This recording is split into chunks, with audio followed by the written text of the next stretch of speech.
आप तैयार हैं वर्ड को सुनने के लिए? मैंने अपनी पर्सनल लाइफ में ये नोटिस किया है, जब भी आप छुटकारे की प्रेयर करते हैं कि परमेश्वर मुझे इस लेवल से छुटकारा चाहिए, मुझे इस चीज से छुटकारा चाहिए, मुझे फाइनेंशियल ट्रबल से छुटकारा चाहिए, मुझे कर्जे से छुटकारा चाहिए, मुझे इस बीमारी से छुटकारा चाहिए, मुझे अपने फैमिली मेंबर को मसीह में देखना है, इसके जीवन से, शैतान से मुझे छुटकारा चाहिए। जब भी आप प्रेयर्स करते हैं, हमेशा इस बात को आपको दिमाग में रखना है। बाइबल कहती है इजरायली लोग जब प्रार्थना करते थे कि परमेश्वर हमें छुड़ा, जब राजा ने उन्हें दुखी करना शुरू किया तो बाइबल कहती परमेश्वर ने मूसा को अपने वचन देके भेजा। जब भी आप लोग प्रेयर करते हैं, हमेशा याद रखना, हमेशा आपको वचन के रूप में उसका आंसर मिलेगा, और जब वचन के रूप में आपको उसका आंसर मिलेगा और आप उसे फॉलो करेंगे, आपको कॉन्ग्रेचुलेशन फिर मैं बोलना चाहूंगा क्योंकि आप अपना छुटकारा पा लेंगे। That's it. आप बोलेंगे ये इतना आसान है? हाँ, ये इतना ही आसान है। यीशु मसीह ने कहा जा अपनी आंखों को शीलो के कुंड में धो ले। वो कहते हैं मैं तो पता नहीं 50-100 बार वहां गया हूं धोने के लिए, ऐसा अब क्या है कि वहां पर धो लूंगा तो अच्छा हो जाऊंगा। अलीशा ने कहा कि जा और जाकर अपने आप को यर्दन नदी में 7 डुबकियां मार, तेरा कोढ़ खत्म हो जाएगा। उसने कहा पता नहीं रोज कितनी बार मैं नदी में नहाता हूं और इससे भी साफ नदी में नहाता हूं, अब ऐसा क्या हो जाएगा कि मेरा कोढ़ खत्म हो जाएगा। परमेश्वर की बातें जो सिंपल लगती हैं, जो बड़ी साधारण लगती हैं और सुनने में आसान हैं, लेकिन जब आप उन्हें फॉलो करना शुरू करते हैं, एक ग्रेट इंपैक्ट और एक ग्रेट चेंज आप अपनी लाइफ और परिवार और फाइनेंस में देखते हैं। आज यीशु मसीह के पवित्र नाम में, आज की इस मीटिंग के बाद एक बदलाव बड़ा आपकी लाइफ में एंटर करेगा। आप अपने टेस्टिमनीज को देने पाएंगे अपने कोलीग्स को, अपने ऑफिस में, अपने घरों में, अपने रिश्तेदारों में। आमीन। ऊंचा ये बरकत आपकी है चर्च। हालेलुया। अब आपको ये बात समझनी है कि परमेश्वर ने जब जिस वचन की आज मैं बात करूंगा, मैं इसे 4 पार्ट्स में खत्म करूंगा। 4 से 6 भी हो सकते हैं। पहला आज संडे, दूसरा अगले थर्सडे, तीसरा और उससे अगले संडे चौथा, और परमेश्वर ने चाहा तो उसके बाद एक संडे और एक थर्सडे और।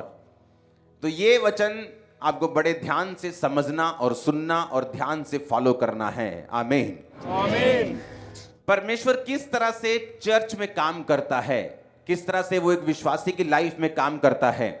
बाइबल कहती है, पौलुस ने कहा अपने अपने उद्धार के विषय में काम करते जाओ। इसका मतलब क्या? उद्धार तो यीशु मसीह ने कर दिया। आपने यीशु मसीह को अपना उद्धारकर्ता ग्रहण कर लिया कि नहीं किया? किया है ना, इसलिए आप प्रभु भोज ले रहे हो। लेकिन बाइबल कहती है कि अपने उद्धार के विषय में काम करते जाओ। अगर एक बार मेरा उद्धार हो गया, मैंने जीसस क्राइस्ट को अपना उद्धारकर्ता ग्रहण कर लिया, स्वर्ग का अधिकारी बन गया, मैं स्वर्ग जा रहा हूं, आप स्वर्ग जा रहे हैं, जब यीशु मसीह लेने के लिए आएंगे हमें जीवित लेके जाएंगे। अगर हम ये बात पे विश्वास करते हैं तो बाइबल क्यों कहती है कि अपने अपने उद्धार के विषय में अब तुमको काम करना है?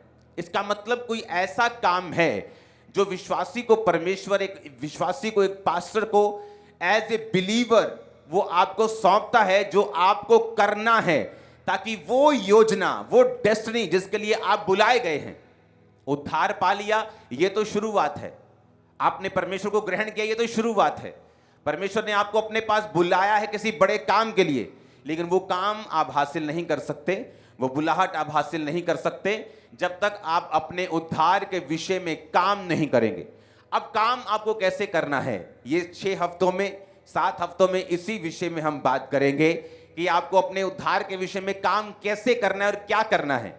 एक चेले 3, पतरस, याकूब और यूहन्ना, दूसरे चेलों से ज्यादा आशीषित, ज्यादा अनॉइंटेड, ज्यादा असरदार, ज्यादा रिजल्ट पौलुस के पास जो कलीसियाएं थी, बाइबल कहती है किसी ने भी इतनी कलीसियाएं स्थापित नहीं की थी, इतना सुसमाचार नहीं सुनाया था जो पौलुस ने सुनाया था। कारण ये नहीं था कि पौलुस परमेश्वर से कुछ स्पेशल ग्रेस लेके आया था।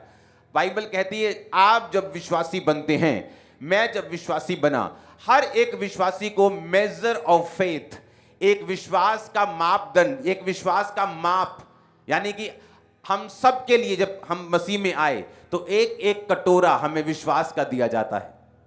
किसी को कम नहीं दिया जाता, किसी को ज्यादा नहीं दिया जाता। पर बाइबल कहती है परमेश्वर का राज्य एक बीज के समान है, राई के दाने के समान है। जब वो जमीन में लगा दिया जाएगा तो बढ़कर, लिखा 12 फुट से भी बड़े पेड़ की परमेश्वर ने एग्जाम्पल दी कि वो इतना बड़ा हो जाएगा कि आकाश के पक्षी भी उसमें बसेरा करेंगे। इसका मतलब यह है कि परमेश्वर जब आप विश्वासी बनते हैं, हम सबको एक तरह का विश्वास देता है, सबको एक तरह का माप देता है। अब हमें क्या करना है, हमें सबको राई का एक एक दाना मिलता है। कोई तो उस दाने को छुपा लेता है, कोई तो खराब कर देता है, कोई तो उसे बोता नहीं, लेकिन कोई उसे बोता भी है, उसे सींचता भी है, उसकी रक्षा भी करता है, प्रार्थना भी करता है और उसको फलवंत होता हुआ देखता भी है। आज इस वचन को सुनने के बाद आप अपनी जिंदगी को फलवंत होते हुए और बढ़ते हुए और आगे जाता हुआ देखेंगे। आमीन। मेरे को खंबरे के बाहर जाना चाहिए, आमीन, इतना ऊंचा होना चाहिए। हालेलुया। अब मैं आपका बेस इसलिए बना रहा हूं इस वचन से पहले, ताकि आपको मालूम हो कि आपका एक रोल है। जब तक आप उस रोल को अदा नहीं करते, आप नेक्स्ट लेवल पे नहीं जाते। एक टाइम होता है जब एक मां अपने बच्चे को जन्म देती है, उसे पालती है, जबरदस्ती खाना भी खिलाती है, उसे साफ करती है, उसे नहलाती है, उसकी केयर करती है, उसके संग संग रहती है। लेकिन जब वो बच्चा बड़ा हो जाता है, तब माँ ये चाहती है कि अब बच्चे की वो केयर नहीं करे, बच्चा उसकी केयर करे।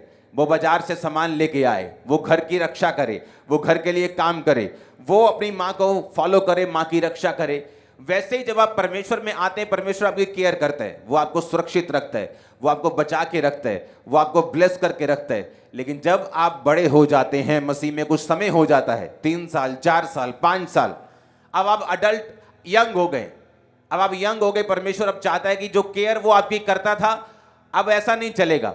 आपको विश्वास के साथ चलना होगा, काम करके चलना होगा, अपने उद्धार के विषय में खुद काम करना होगा और स्टेप आगे बढ़ाने होंगे, ताकि जिस काम के लिए प्रभु ने आपको बुलाया वो काम आपकी जिंदगी में पूरा हो सके। आमीन। अब बात यह है कि क्यों एक चेला ज्यादा अनॉइंटेड और दूसरा चेला कम? क्यों एक सेवकाई ज्यादा फलवंत और दूसरी उससे कम, और कोई तो बिल्कुल फलवंत नहीं? कारण परमेश्वर नहीं है, कारण वो व्यक्ति है जो परमेश्वर के साथ चल रहा है। किस तरह का व्यक्ति? यीशु मसीह ने कहा जब बीज बोया जाएगा, कई बीज तो शैतान उठा के लेके जाएगा, कोई बीज झाड़ियों के बीच में गिरेगा, थोड़ा सा फूलेगा लेकिन फिर दब जाएगा, कोई पत्थर के गहरी मिट्टी ना जहां होगी वहां बीज जाएगा और जब सूर्य निकलेगा वो बीज सूख जाएगा। कोई अच्छी भूमि पे गिरेगा, 30 गुना, 60 गुना और 100 गुना फल लेके आएगा।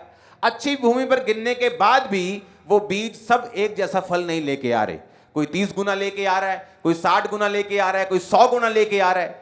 अब ये मुझ पे, आप पे निर्भर करता है कि हम परमेश्वर के वचन को कितना सीरियसली लेते हैं और अपनी जिंदगी में कैसा फल हम चाहते हैं। अब मैं वचन को शुरू करता हूं, प्रेरितों के काम 1 उसकी 20 से 22 आयत। ये उस समय की बात है जब यहूदा इस्करियोती ने यीशु मसीह को पकड़वा दिया चांदी के 30 सिक्कों में। उसे पता क्या लगता था? जो ज्यादा चालाक होते हैं कई बार मारे जाते हैं।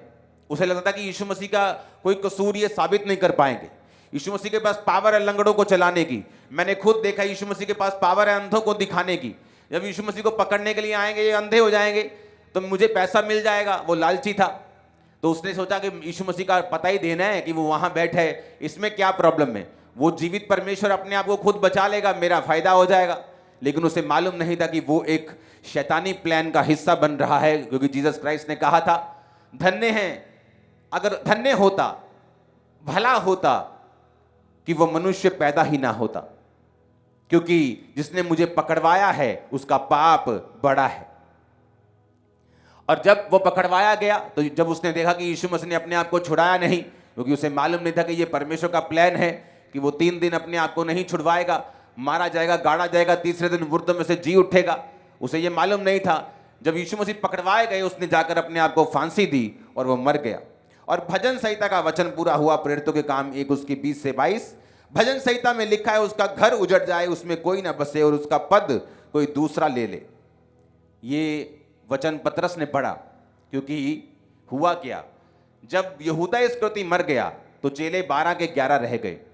तो उन्होंने सोचा जो परमेश्वर ने इस्टेब्लिश किया है उसको हम तोड़ेंगे नहीं। अगर चेले 12 चुने थे तो हम उसे 12 ही रखेंगे। तो ऐसा करते हैं, हम एक चेला चुनते हैं, क्योंकि भजन संहिता में जो प्रोफेटिक वर्ड हुआ था यहूदा इस्करियोती के लिए कि उसका पेट फट जाए, उसकी आंतड़ियां निकल जाए, और वैसे ही वो मरा। जब वो गिरा फांसी से तो उसका पेट फटा, आंतड़ियां निकल गई। उसका पद कोई दूसरा ले ले, तो ये प्रोफेटिक वर्ड था कि जो व्यक्ति यीशु मसीह को पकड़वाएगा उसका पद, उसका स्थान कोई दूसरा लेगा। तो पतरस ने कहा कि अब इसलिए जितने दिन तक प्रभु यीशु हमारे साथ आते जाते रहे, अर्थात यूहन्ना के बपतिस्मे से लेकर उसके हमारे पास से उठाए जाने तक जो लोग हमारे साथ बराबर आते जाते रहे, उचित है उनमें से एक व्यक्ति हमारे साथ जो उसके जी उठने का गवाह हो जाए। अब पतरस ने क्या कहा? उसने कहा कि अब ऐसा करो, एक चेला चुनते हैं और वो चेला जो होगा हमारे साथ परमेश्वर के जी उठने का गवाह होगा। पर उस चेले की काबिलियत क्या होनी चाहिए? उसने कहा जितने दिन तक प्रभु यीशु मसीह हमारे साथ रहे, यूहन्ना के बपतिस्मे से लेकर उठाए जाने तक, यानी जीवित उठाए जाने तक, जो लोग बराबर हमारे साथ रहे। उसने ये नहीं कहा कि तुम में से जो सबसे ज्यादा जो स्पिरिचुअल है, जो आंखें बंद करके प्रार्थना करता है, जिसने 120 रोजे रखे हुए हैं, उसने कहा जितने लोग जब जीसस क्राइस्ट का बैप्टिज्म हुआ तब से लेके जब जीसस क्राइस्ट पहाड़ में से उठाए गए, वो 500 लोग तो वहां थे, तब तक जो लोग हमारे साथ बराबर रहे हैं, थिक एंड थिन में, सताव में, विरोध में, दुखों में, सुखों में, बीमारी में, चंगाई में, बरकत में, घटी में, जो लोग हमारे साथ रहे हैं। जब जीसस क्राइस्ट ने कहा था कि मेरा बदन खाओगे, मेरा लहू पियोगे तो जीवित रहोगे, बहुत से चेले वापिस चले गए। कहते इसे कौन सुन सकता है? यानी वो चेले उसमें नहीं थे जो वापिस चले गए। उसने कहा जब जीसस क्राइस्ट ने जो कहा लोगों ने बिना ठोकर के माना, उसमें से एक चेला मुझे चाहिए जो इसकी जगह ले सके, यहूदा इस्करियोती की। अब बाइबल कहती है वो लोग सामने आए जो लोग शुरू से लेके एंड तक उनके साथ रहे थे। तो बाइबल कहती है एक चेला उनमें से चुन लिया गया, मत्तिया को चुन लिया गया और बाकियों को छोड़ दिया गया। अब एक वचन लूका 6 उसकी 12 और 13 में पढ़ूंगा। उन दिनों में जीसस क्राइस्ट यीशु मसीह पहाड़ पर प्रार्थना करने के लिए गए और परमेश्वर से प्रार्थना करने में सारी रात बिताई। जब दिन हुआ तो उसने अपने चेलों को बुलाकर उनमें से 12 चुन लिए और उनको प्रेरित कहा। मैं आपको बताना चाहता हूं परमेश्वर कैसे काम करता है। जब जीसस क्राइस्ट रात को प्रार्थना करने के लिए पहाड़ पे गए और फुल नाइट प्रेयर की, जब फुल नाइट में वापिस आए तो चेले सब मिले। वो 12 चेले नहीं थे, बहुत से चेले थे, बहुत सी भीड़ थी परमेश्वर की जो साथ रहती थी। बाइबल कहती है परमेश्वर ने अपने चेलों को बुलाकर उनमें से 12 चुने। कौन से चेले? जो हर टाइम परमेश्वर के साथ रहते थे। वो सारे परमेश्वर ने नहीं चुने, उनमें से भी 12 जो थे वो परमेश्वर ने चुने। वो 12 जब परमेश्वर ने चुने तो बाइबल कहती है उन 12 को परमेश्वर ने अधिकार दिया कि वो दुष्ट आत्माओं को निकाले, वो बीमारियों को दूर करे। जहां जहां जीसस क्राइस्ट खुद जाने को थे वहां उनको परमेश्वर भेजते थे और वो जाकर दो जाकर परमेश्वर के नाम का प्रचार करते थे, लोगों को चंगा करते थे और लोगों को सुसमाचार सुनाते थे। अब मैं आपको एक बात बताना चाहता हूं। एक क्रिश्चियन व्यक्ति अगर अपनी लाइफ में डिलीवरेंस को चाहता है, अगर वो चाहता है मेरा छुटकारा हो, मेरी अगर मिनिस्ट्री है तो वो एक नेक्स्ट लेवल पे जाए। आप जानते पास्टर्स लोग दुखी क्यों रहते हैं? उनका कारण है, जब आपकी चर्च ग्रोथ करना बंद कर देती है, जब एक पानी बहना बंद हो जाता है, वो स्मेल करने लगता है, वो बदबू देने लगता है। कभी पानी देखो खुला छोड़ दो, बिल्कुल साफ पानी बॉटल में से निकालो, हाँ फ्रांस का पानी निकालो 500 रुपए लीटर, उंडेल दो 10 लीटर, थोड़ी देर बाद देखो क्या होता है, मच्छर बैठना शुरू हो जाएगा, बदबू आनी शुरू हो जाएगी, पानी गंदा होना शुरू हो जाएगा। आपने कुछ गंदगी नहीं डाली, साफ बर्तन में डाला है, लेकिन फिर भी वो गंदा हो गया क्योंकि उसने बहना बंद कर दिया। नदी का पानी जिसमें मिट्टी भी गिरती है, जिसमें पत्थर भी हैं, मछलियां भी हैं, आप देखोगे कई नदियों का पानी इतना साफ है कि आप वो आर पार देख सकते हैं, उसे पी सकते हैं, आपको कोई प्रॉब्लम नहीं होगी, बल्कि आपकी हेल्थ अच्छी होगी। पास्टर्स दुखी रहते क्यों? क्योंकि उन्होंने ग्रोथ करना बंद कर दिया, उन्होंने ग्रो करना बंद कर दिया। अब वही लोग हैं 50, वही 100, वही 200। अब किसी की लाइफ में तो टेस्टिमनी 5 साल में बननी है, वो हर महीने हर हफ्ते पास्टर को आके तंग कर रहा है मेरे लिए प्रेयर करो, और पास्टर को करनी पड़ रही होगी वो 200 लोगों में ही है, तो इसीलिए उसका फेथ और उसकी लाइफ जो है वो इफेक्टेड रहती है और वो परमेश्वर में बढ़ नहीं पाता।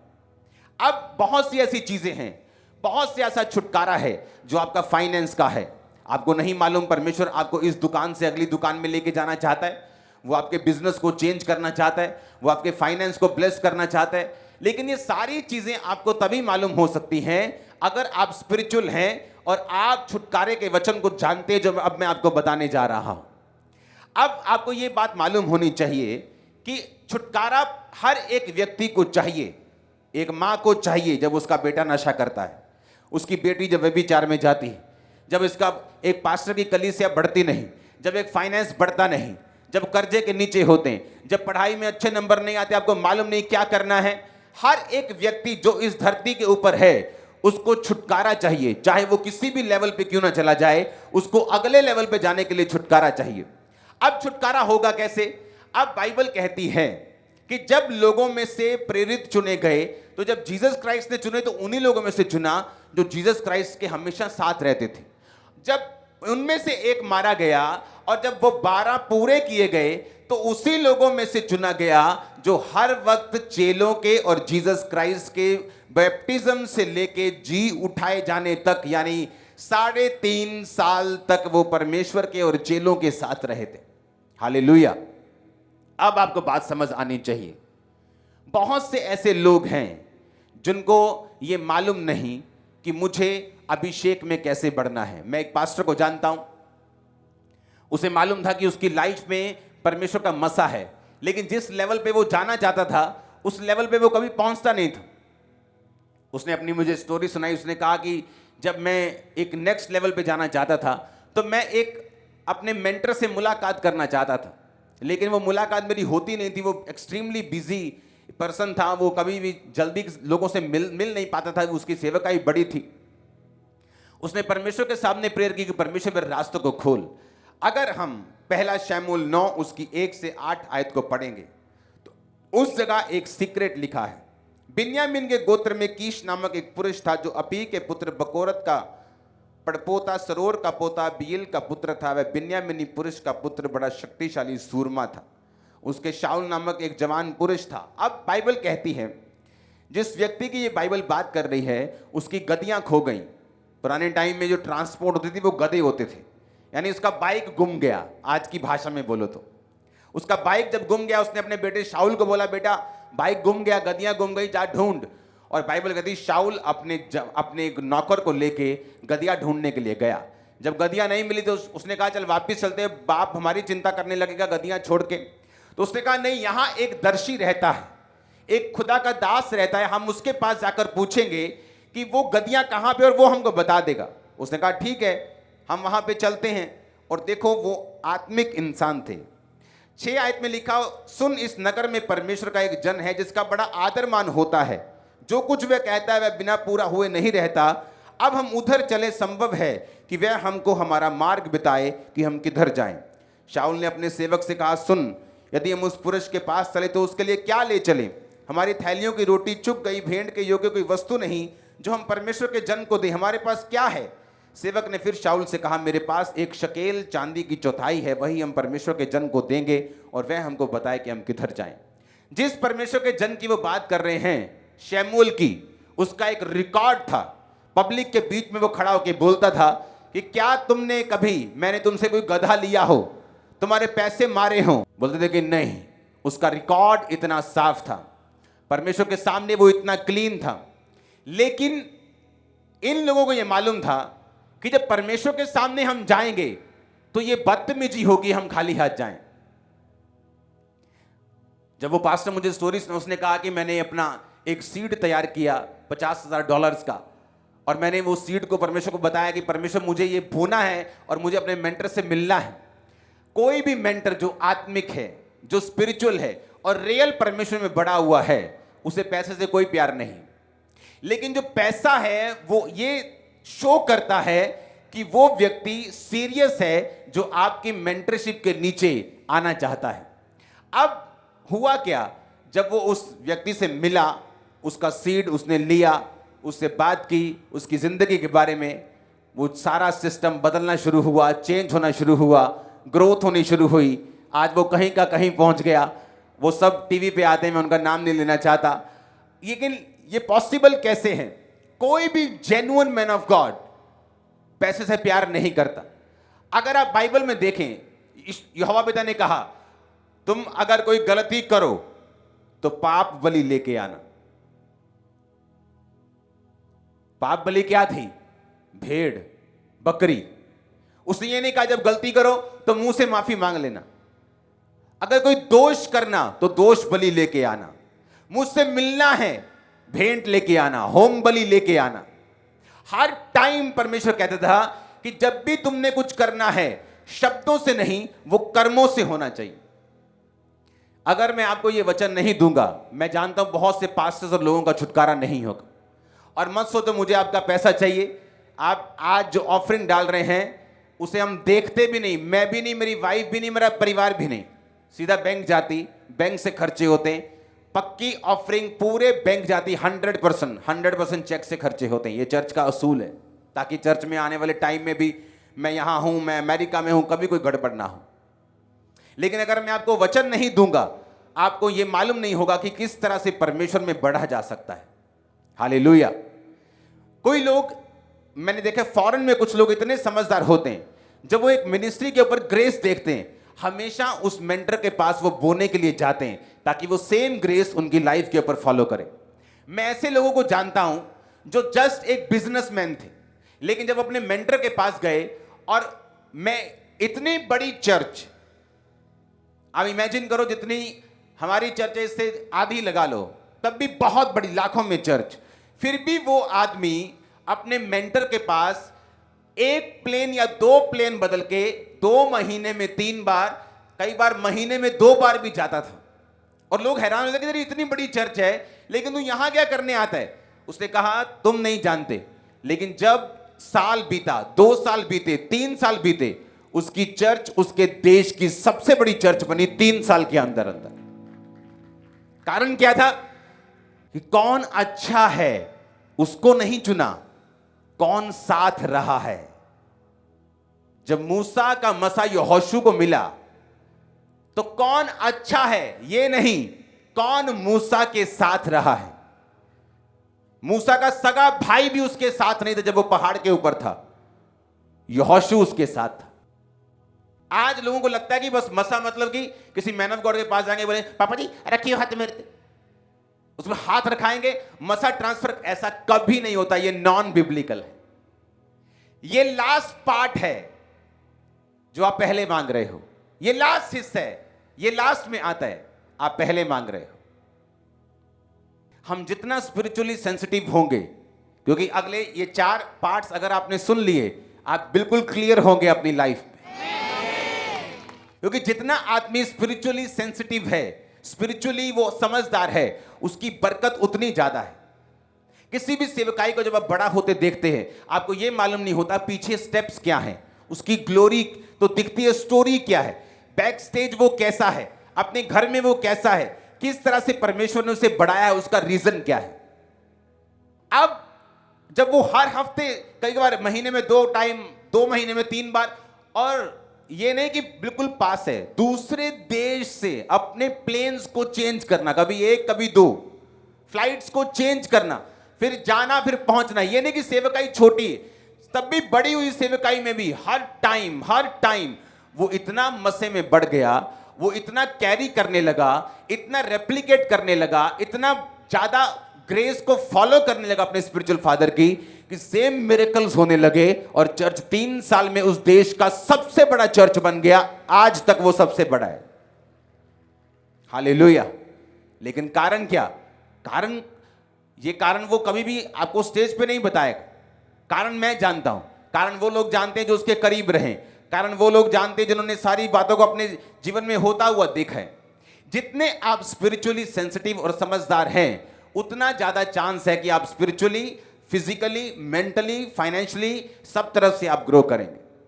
हालेलुया। अब देखो, शमूएल की एक गारंटी है कि वो लालची नहीं था, लेकिन इन लोगों को मालूम था कि जब हम एक दर्शी के पास जाएंगे तो हमें कुछ भेंट लेके जाना है।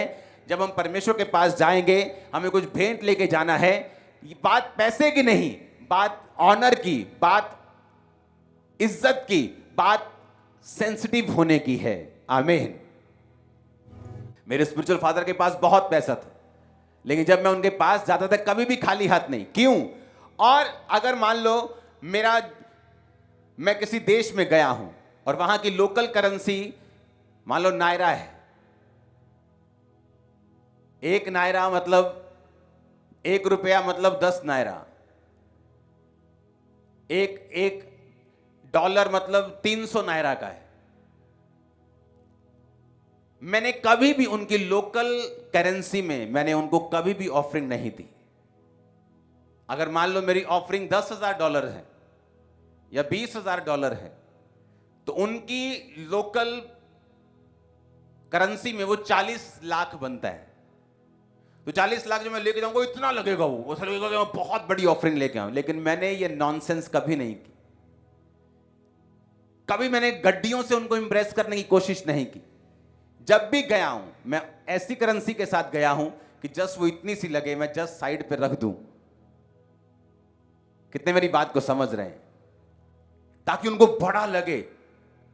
वो कौन सा यूएस में जाते हैं, उनको बड़ा लगे ताकि वो नायरा नायरा बिखर जाएं। हाँ, 500 नोट, वही $10,000 अगर आप नोटों में कन्वर्ट कर दें, 100 के नोटों में, तो ढेर लग जाएगा 8 लाख रुपए का। लेकिन ये नॉनसेंस है। मैंने कभी ये नॉनसेंस अपने स्पिरिचुअल फादर के साथ नहीं किया। कारण यह है कि जब हम स्पिरिचुअली बुद्धिमान होते हैं, हमें मालूम होता है ग्रेस को किस तरह से कैप्चर करना है, ग्रेस को किस तरह से लेना है और अपनी लाइफ में किस तरह से हमें काम करना है। हालेलुया। अब यहां पर वो चेले चुने गए जो साथ थे। मैंने देखा है आप किस तरह के हैं वो कवर हो जाता है, लेकिन अगर आप साथ नहीं हैं, बहुत से लोग हैं, मैं उनको कभी रिकमेंड नहीं करता। बोलते हैं मुझे आके सेवा करनी है, मैं बोलता नहीं, तुम अपना काम करो। वो बोलते हैं अच्छा, शायद खुदा ने कहा है। वो खुदा ने नहीं कहा, क्योंकि ये ऐसा बड़ा डिसीजन होता है जिसमें मैं ये एक्सपेक्ट करता हूं कि तुम कहो नहीं, मुझे काम नहीं करना, मुझे सेवा करनी है। क्योंकि ये आसान नहीं होता। जब आप सेवा करने के लिए जाते हैं या अपनी लाइफ समर्पित करते हैं, तो बहुत से चैलेंजेस होते हैं, बहुत से ट्रबल्स होते हैं। तो वो ट्रबल्स में कोई ये नहीं चाहता कि आपके वर्ड्स को, कि आपने कहा था, कोई ये रिस्क लेना नहीं चाहता। अगर तुमको सेवा करनी है तो मैं अपनी गारंटी पर, अपने चैलेंज पर, अपने रिस्क के ऊपर आना है और सेवा करनी है। हालेलुया।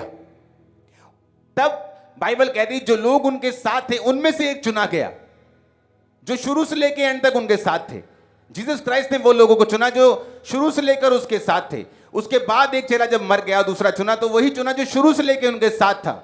वो लोग जो सेवकाई में निरंतर साथ हैं, वो लोग हमेशा जो थिक थिन में, हर मौसम में साथ हैं, हर तरह से साथ हैं, वही परमेश्वर के इस अभिषेक को जो उनके मेंटर्स की लाइफ पे खुदा ने उनको दिया होता है, उनकी लाइफ पे आता है। Hallelujah, hallelujah. आप बहुत गहरी बातों को सुन रहे हैं, आप सेम नहीं रहेंगे। जब हम स्पिरिचुअली बुद्धिमान होते हैं और हमें मालूम होता है कि परमेश्वर का काम करने का तरीका क्या है, चाहे आप कई बार 5 साल एक चीज के लिए प्रार्थना करते रहें, लेकिन बाइबल कहती है जो अधिकार परमेश्वर ने अपने जनों को दिए हैं, उन अधिकारों में से ही आपको परमेश्वर बरकत देता है। आप 5 साल प्रार्थना करते, परमेश्वर मेरी चर्च को बढ़ा, मेरी चर्च को बढ़ा, मेरी चर्च को बढ़ा, लेकिन वो नहीं बढ़ती। लेकिन जब आप एक जीवित चर्च में एक मेंटर के साथ चले जाते हैं, वही चर्च आपकी 1 साल में बढ़ जाती है। और आपने प्रेयर भी नहीं किया इतनी कि मेरी चर्च को बढ़ा, क्योंकि हाथी के बच्चे को प्रार्थना करने की जरूरत नहीं, मेरा वेट बढ़े। जिराफ के बच्चे को प्रार्थना करने की जरूरत नहीं, मेरी हाइट अच्छी हो। वो जस्ट उसका बच्चा बन के रहे, हाइट और वेट और बढ़ना ही बढ़ना है यीशु मसीह के नाम में। आप मेरी बात समझ रहे कि नहीं? आपको जस्ट फॉलो करना है, क्योंकि जो कुछ आपके मेंटर की लाइफ में, वो आपकी लाइफ में आएगा ही आएगा। ये पॉसिबल ही नहीं कि वो ना आए, अगर आप रियल फॉलोअर्स हैं तो। आमीन। और ऐसा जब आप इस विषय को सुन लेंगे 4 हफ्तों में, मैं आपको बता रहा हूं, आप क्लियर होंगे बिल्कुल कि मेरे पास बरकत क्यों नहीं है तो इतनी क्यों है, मुझे बढ़ना कैसे है, आगे कैसे जाना है। क्योंकि ये विषय पर कोई जल्दी आपसे बात नहीं करता। मैं कर सकता हूं क्योंकि मैं इस चर्च से ऑफरिंग नहीं लेता। कोई मुझे चैलेंज नहीं कर सकता कि आप इसलिए बता रहे हैं कि आपको ऑफरिंग चाहिए। हालेलुया। लेकिन ये ऐसे वेज हैं, ऐसे तरीके हैं कि आप अपने मेंटर्स की लाइफ में घुस सकते हैं, उसकी अनॉइंटिंग को टच कर सकते हैं। कोई व्यक्ति अधीन रहकर, कोई व्यक्ति अपनी लाइफ को समर्पित करके, कोई व्यक्ति बो के, कोई व्यक्ति काम करके जबरदस्त रीति के साथ रास्तों को खोल के इस अनॉइंटिंग को कवर करता है, अनॉइंटिंग को टच करता है, अपने जीवन में उसी ग्रेस को कैरी करता है जो उसके खुदाबंद के दास की जिंदगी के ऊपर है। हालेलुया। अगर मैं यहां पे हूं, खुदाबंद ने मुझे यहां बड़ी चर्च दी है, मैं अपने मेंटर के पास 24 घंटे नहीं रह सकता, तो मेरा काम क्या है? रास्तों को साफ करना। मेरा काम क्या है? बोना। मेरा काम क्या है? प्रेयर करना। मेरा काम क्या है? रेगुलर विजिट करना। हालेलुया। ऊंची आवाज में बोलो हालेलुया। ऊंची आवाज में, ऊंची आवाज में। आप सेम नहीं होंगे, कुछ बदलने जा रहा है बड़ा आपकी लाइफ में। मैंने कहा आप सेम नहीं रहेंगे यीशु के नाम में। कुछ बदलने जा रहा है बड़ा आपकी लाइफ में यीशु मसीह के नाम में। आमीन। मेरे कौन सा? मैंने कहा आप सेम नहीं रहेंगे। कुछ बड़ा होने जा रहा है आपकी लाइफ में यीशु मसीह के नाम में। Hallelujah, hallelujah. इसीलिए आप कुछ क्रिश्चियन लोगों की लाइफ देखते हैं, चर्च में जाने के बावजूद भी उनकी लाइफ उस तरह की ग्रोथ नहीं करती जिस तरह की ग्रोथ होनी चाहिए, क्योंकि ये आपके हाथ में है। ये परमेश्वर के हाथ में नहीं, ये आपके हाथ में है। लोगों को मालूम नहीं पास्टर्स की और मेंटर्स की वैल्यू उनकी लाइफ में क्या है, क्योंकि उनको लगता है कि पास्टर का मतलब जो वचन सुनाता है। नो, ये उसका मतलब नहीं। वो कहीं अधिक वैल्यू रखते हैं। इसलिए पौलुस ने पता क्या कहा? कहता है जो कोई वचन सिखाता है और जो कोई वचन सीखता है वो हर एक अच्छी वस्तु में सिखाने वाले को भागी करे। इतना सख्त है वचन। हर एक अच्छी वस्तु में वो भागी करे सिखाने वाले को। लेकिन ये कोई प्रचार नहीं करता इस चीज का, ताकि कलीसिया उसे दूसरी साइड ना ले जाए। क्योंकि परमेश्वर ने जो पावर्स, जो अधिकार, जो फायर दी है एक रियल मैन ऑफ गॉड को, जो मेंटरशिप में भी है, आप नहीं जानते आपकी लाइफ में क्या हो सकता है, किस ग्रेस को आप कैरी कर सकते हैं और कहां जा सकते हैं। आमीन। आप सेम नहीं है यीशु मसीह के नाम में। आज से मैंने कहा आमीन हो। चाहिए बरकत आपकी है चर्च। हालेलुया। प्रेरितों के काम एक उसकी 20 से 22, लूका 6 उसकी 12 और 13, पहला शमूएल 9 उसकी 1 से 8। आप घर जाएंगे, इसे पढ़ेंगे, मनन करेंगे, ध्यान देंगे, खुदावंद से बात करेंगे, आप देखेंगे परमेश्वर किस तरह से आपकी अगुवाई करता। Hallelujah, hallelujah. और अगर हमें नेक्स्ट लेवल पे जाना है, हमें ग्रोथ देखनी है, तो हमें यह बात समझनी होगी, कंसिस्टेंट रहना, खुदा के घर में रहना, हर टाइम परमेश्वर के साथ लगे रहना, जुड़े रहना, जीवित चर्च का हिस्सा बनना, यह इंपॉर्टेंट है। किसी भी चर्च का हिस्सा बनना नहीं, एक जीवित चर्च का, जहां टेस्टिमनीज होती हो, प्रेयर्स होती हो, वचन होता हो, जहां परमेश्वर के सारे बाइबल बिब्लिकल पहलू पूरे होते हो। एक जीवित चर्च, चाहे आपके घर के 400 किलोमीटर दूर क्यों ना हो, आपको वहीं जाना चाहिए, क्योंकि जीवित चर्च की वैल्यू है। मैंने देखा है लोग हजारों किलोमीटर प्लेन से जाते थे और उन्होंने ऐसी ग्रोथ हासिल की जो शायद वहां बैठे हुए लोग भी नहीं पा सके।